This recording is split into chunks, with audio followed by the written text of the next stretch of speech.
Hi everybody, Marissa here with Adobe Photoshop for Beginners lesson number 11, and today we're going to start learning all about the pen tool. The pen tool will give us the ability to create selections with accuracy, except for pictures that have hair in or fur. You can select anything else that you actually want to do. So let's just get started. But just before we get started, let me just show you what I've created. I've created this website where it has all my videos from what I started off with and until what I've done now, and I'm going to carry on doing this so you'll have easy access to follow and do lesson number 1, lesson number 2, and etc. Another thing I've done is I've put all the work files into my drive, so if you ask for access you will have all the work files that I have in my videos, and that will make it easy for you to actually follow. So please, by all means, use this. Now let's just go and get into Photoshop. The pen tool. So in order for me to get to the pen tool, I need to click on P, and that will take me to my first pen tool right over here. There are other tools here, pen tools, that we will be using throughout this video. Another tool that we're going to be using is the direct selection tool. I'll also show you what the path selection tool is all about, but mainly we're going to use the direct selection tool. It's a very important tool. So before we get into the actual tool, let me explain to you what a vector is compared to pixels. Now, the reason I want to show you what a vector is because the pen tool actually creates a vector. So let's just go to File and open up Vector and Pixels. And I have two hearts here. One is a vector, and you can see it's a vector because it's got this little square around it that shows that it's actually from a path, and the other one is just a normal picture. So if I go to my vector first and I would like to enlarge it tremendously, I'm just going to go to Edit, Transform, Scale, and enlarge it as much as I can. Maybe even more if I can. Yes, that's pretty good. And I'm just going to show you this part over here even more, and I'm just going to accept that by clicking on the move tool, and then I'm going to go up to the pixels, and let's do the same with the pixels. Edit, transform, and scale, and let's enlarge that as much as I can. So even more, so it will be more or less the same size. It doesn't have to be exactly the same size, and I'm just going to click on the move tool and accept that.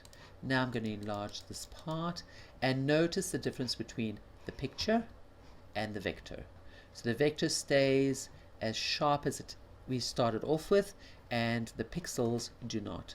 Now, one suggestion I do have for you, for those who have started off with photography, always put your camera on the largest format that you have, and if you have RAW in your camera, by all means use that, because that's going to give you the largest photo.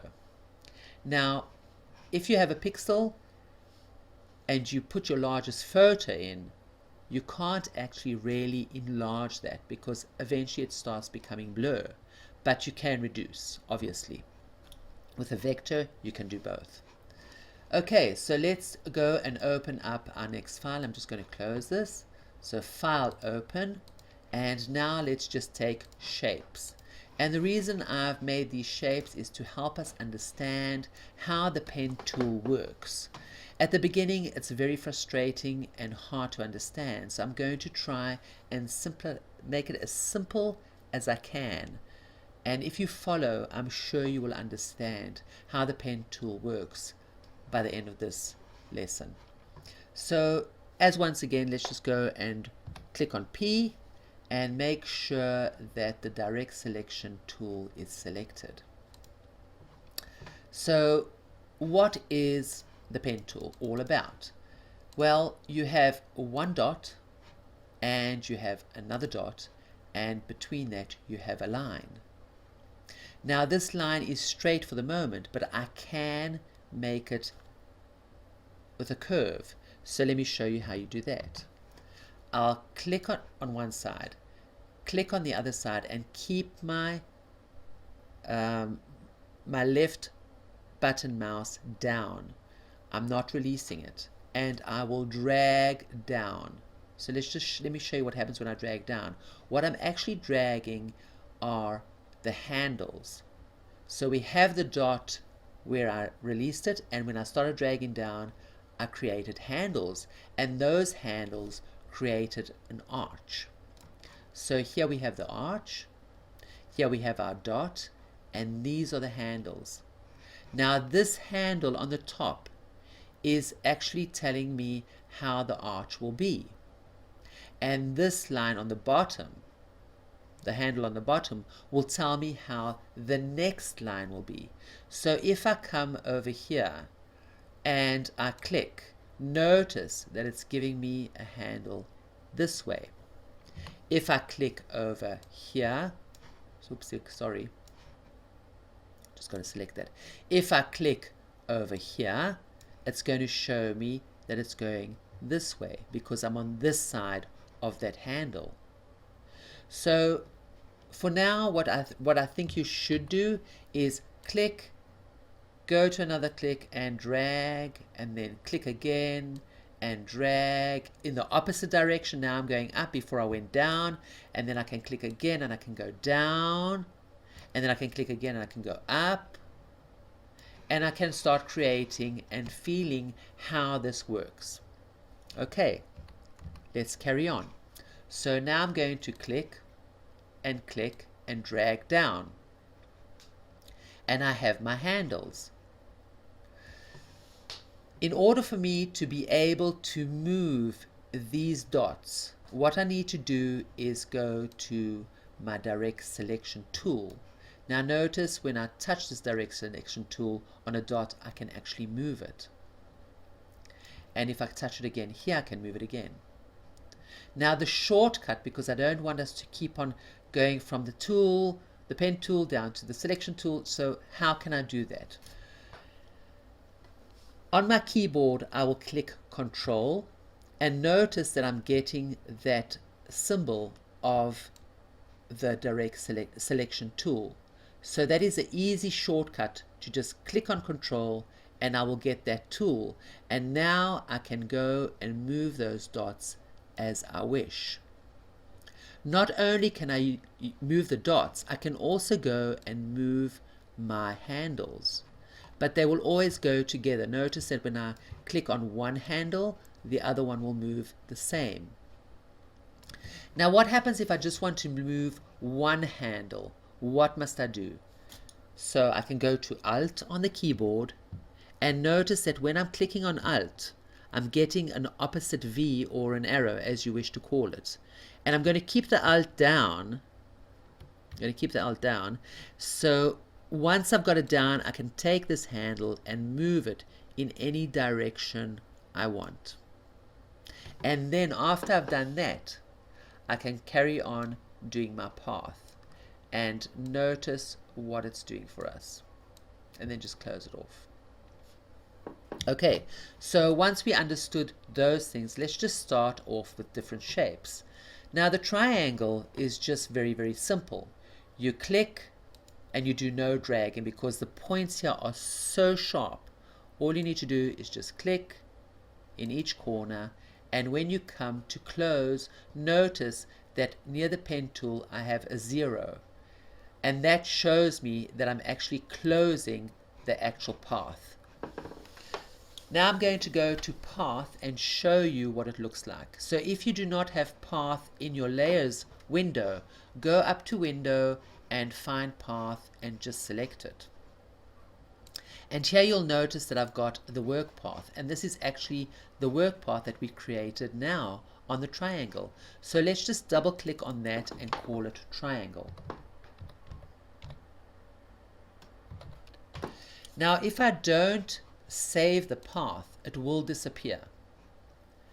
Another thing that is important is that if I want to keep each path in its own path, what I need to do before I create another path is deselect the selection of that path.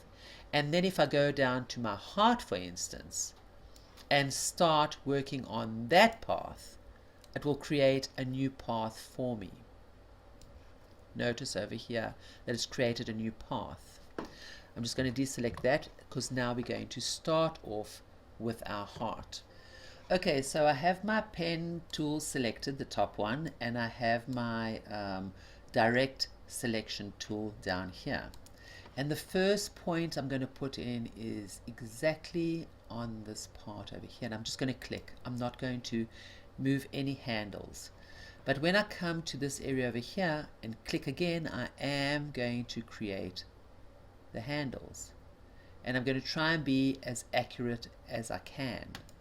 Now I'll go down, not too close, not too far, probably down to here, and do the same thing. And notice that this one has really gone out, but that's very simple to fix up. All I need to do is to go to this handle, click on Control, I'm going to get my selection tool, and then I just move it. And I move it as accurate as I can. Now I'm going to continue over here. And notice when I go over my next point, this is the point that my last point that I did, I get like a little line, and that is important to have. So I'm going to go to the next one and once again pull when I do it. And I can change this later on, it's not that accurate. And then I'm just going to go and click over here, and I would like to pull, and I explain why. Okay, so once I've got to this area down here, notice that this has gone like a ditch. But we can fix that, and I'm just going to go onto my tool with my Control and put it at the point where I think is the most accurate, and then still holding down the Control, I'm just going to put this as straight as I can so it doesn't go out. Now, one of the most important things when you actually do your path is make sure that you are a little bit inwards, because if you are, for instance, out over here, you are going to be selecting that white part, and we don't want that. And we also don't want a little bit of white. We want to always be inside our color, or inside the photo that we have. Now, once I've got to this point over here, I want to change this direction, because if I do not change the direction, notice what happens. I get that arch. So I don't want that. I'm just going to undo that. And I'm going to go to my Alt, click on my Alt, get that opposite V, and just bring it up exactly to here. And now when I create my point, notice that it's more accurate. And I always like to have handles, because I can make them small, I can change the way they look, and it will make things more accurate. I wasn't very accurate over here, so I'm going back to my pen tool, clicking on Control and moving it a bit. And this part over here is also not accurate, so I can move, still holding my Control down, I can move that. And let's carry on. I'm just going to make this so I can see more of it, and go back to my pen tool and just create another.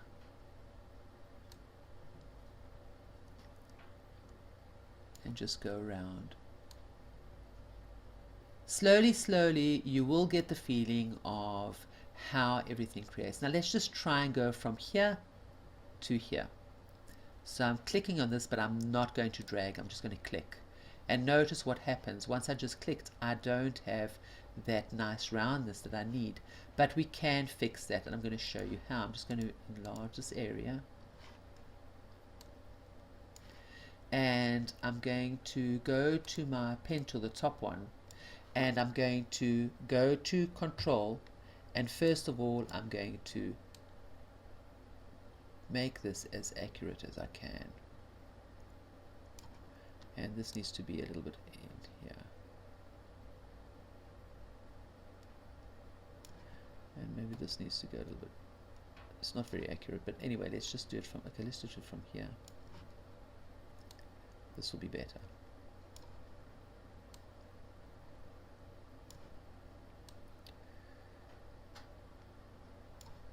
Well, I can actually fix it. I'm going to go even higher, and I'll show you how to fix both of them.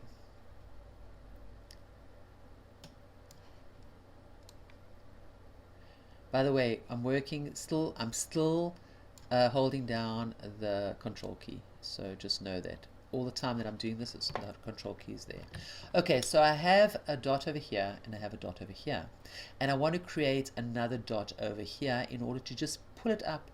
And the great thing about the pen tool is when you have add anchor point tool, all you need to do is click on a dot, release the mouse.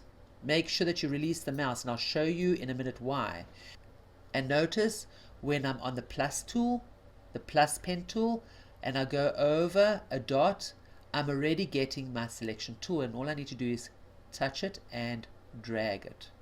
And once again, I can play around with the handles if I wish. And I'm not touching the control. So that is absolutely fantastic. Let me just see how I'm over here. I can go here. I've got the plus tool selected. Notice I've got the plus tool. And I can just go and just fix up whatever I need to fix up without going to the keyboard and doing anything. Now here I had a problem, a slight one. So first of all, I'm going to move that a little bit. And I don't want it to go outside, and I notice it is.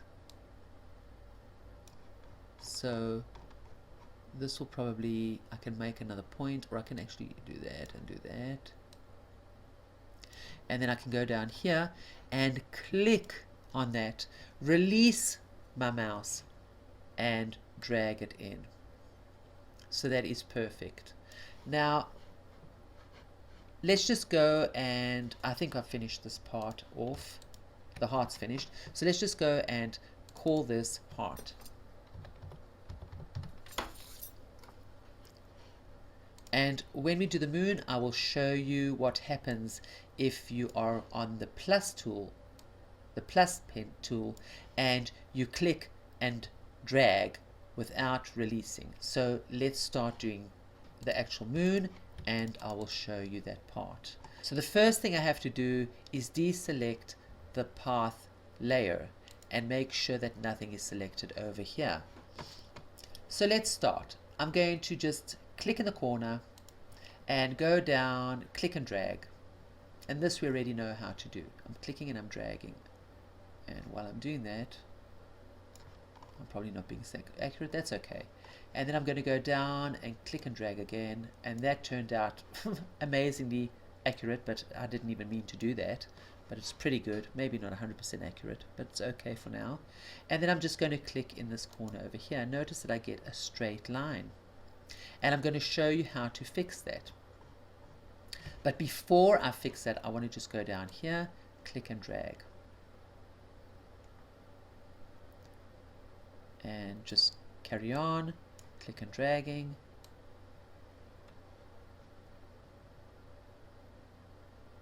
And notice I'm still using the top pen tool. And click and drag. And that's not so accurate, but I am going to drag some handles because I always need them. And I'm going to click and drag. And I'm going to close off my path. Now nothing is really accurate, so obviously I can go in, click on control, and just notice that what I got now was the path selection tool. And how do I know that? Is because the whole path moved. So path selection tool, let me just show you while we're here. Path selection tool will actually take the path and move it wherever I want. But that is not what I wanted for this moment, so I'm going to put it back as best I can, and I'm going to go to my direct selection tool and make sure that only what I'm working on is actually selected and all the rest are not. So let's start off with this one over here, and I'm going to go back to the pen tool, make sure I'm on that, and when I come here, remember I have to select control, and when I select control, I'm getting my arrow, and I can actually start moving things. My arrow, and I can start moving things. and getting more accurate. And I'm going to move this over here and make this bigger. And over here, this is not very good, so I'm going to reduce this and try and get accurate. And this probably will have to go in. All the time I'm doing this, I am clicking on my control. Now I want to show you again what happens if I don't want to click on the control. What I can do is go to my plus sign. And when I go to my plus sign on the pen tool, notice that I can just go over a point and just move it. I don't have to click on control. I can go into my anchor and move it. So often it's very, very good to be on a plus sign after you've actually closed off your selection and you're just doing fix-ups, you're just fixing things up here and there. Now I wanted to show you one thing. If I click and drag with my plus pen tool, notice what happens. So that is actually not good. I'm just going to Control Z that and click again, release the mouse, go back and click on that and then move it to wherever I want. And I'm just going to click at that and make it better. So that is pretty accurate. Maybe I can even click over here and move that. And just finishing off whatever I need. Okay, let's just call this moon and go to our last shape. Okay, so I've decided to make this into 2 videos because it's getting quite long and I'm sure you guys are already getting tired and there's so much information brought in there. So I'm going to carry on talking about the pen tool in the next video. That will be lesson number 12. And so thanks for joining me today. I hope you enjoyed this video. Please give me a thumbs up, comment down below and subscribe if you haven't. And I hope to see you in my next video. So bye for now.